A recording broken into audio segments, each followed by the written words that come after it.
18 বছর পর স্বপ্ন পূরণ কোহলির। প্রথমবার আইপিএল চ্যাম্পিয়ন বেঙ্গালুরু। 4 বল বাকি থাকতেই মুখে হাত বিরাট কোহলির, চোখ ঢেকে ফেললেন তিনি। বোঝা যাচ্ছিল চোখের কোণা দিয়ে গড়িয়ে পড়ছে জল। খেলা শেষ না হলেও ততক্ষণে খেলার ভাগ্য নির্দিষ্ট। জয় নিশ্চিত হয়ে গিয়েছে বেঙ্গালুরুর। তাই নিজের আবেগ ধরে রাখতে পারলেন না বিরাট কোহলি। ক্যারিয়ারের সব ট্রফি পেয়েছেন, আইপিএল বাকি ছিল, সবশেষে সেটাও এলো। 18তম বছরে আইপিএল জিতলেন কোহলি। স্বপ্ন পূরণ হলো তার। দেখে বোঝা যাচ্ছিল না খেলা কোথায় হচ্ছে, আহমেদাবাদের নরেন্দ্র মোদী স্টেডিয়াম না বেঙ্গালুরুর চিন্নাস্বামী। গোটা স্টেডিয়াম লাল। দুই ফাইনালিস্ট বেঙ্গালুরু ও পাঞ্জাবের জার্সিতে লালের আধিক্য বেশি থাকলেও গ্যালারিতে টেক্কা দিলেন বেঙ্গালুরুর সমর্থকরা। 191 রান তাড়া করতে নেমে পাঞ্জাবের প্রতিটা উইকেট পড়ার সঙ্গে ডেসিবেল আরো বাড়ল। 90,000-এর বেশি দর্শক ছিল মাঠে। শেষ দিকে আরসিবি কোহলির চিৎকারে কান পাতা যাচ্ছিল না। সেই সমর্থন কাজে লাগলো বেঙ্গালুরুর। নইলে এই মাঠে 190 করে জেতা সহজ নয়। সেটাই করে দেখালো বেঙ্গালুরু।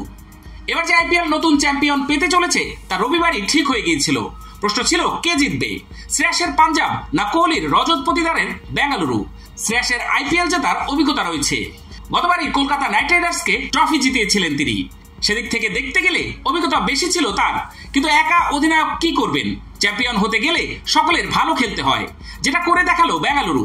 একটা দল হিসাবে চ্যাম্পিয়ন হলো তারা। খেলা শুরুর আগে পিচ পরীক্ষা করে ম্যাথু হেডেন বলেছিলেন 220 রানের উইকেট। কিন্তু বেঙ্গালুরু খেলা শুরু করার পর কোহলিদের ব্যাটিং দেখে সেটা মনে হচ্ছিল না।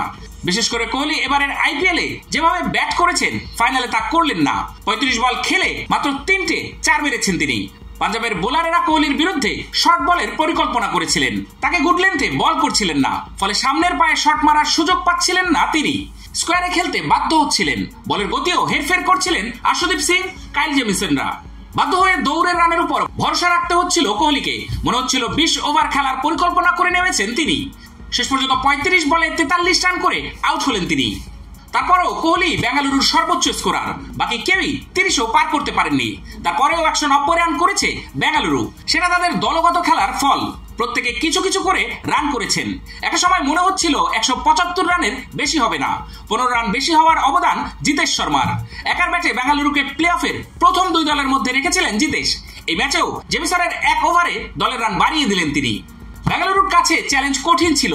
পাঞ্জাব যেভাবে শুরু করেছিল তাতে আরো কঠিন হয়ে যায়। কিন্তু নিজেদের উপর অহেতুক চাপ নেয়নি বেঙ্গালুরু। তারা জানতো উইকেট পড়লে পাঞ্জাব চাপে পড়ে যাবে। সেটাই হলো। বেঙ্গালুরুর হয়ে খেলা ঘোরালেন কুণাল পান্ডিয়া।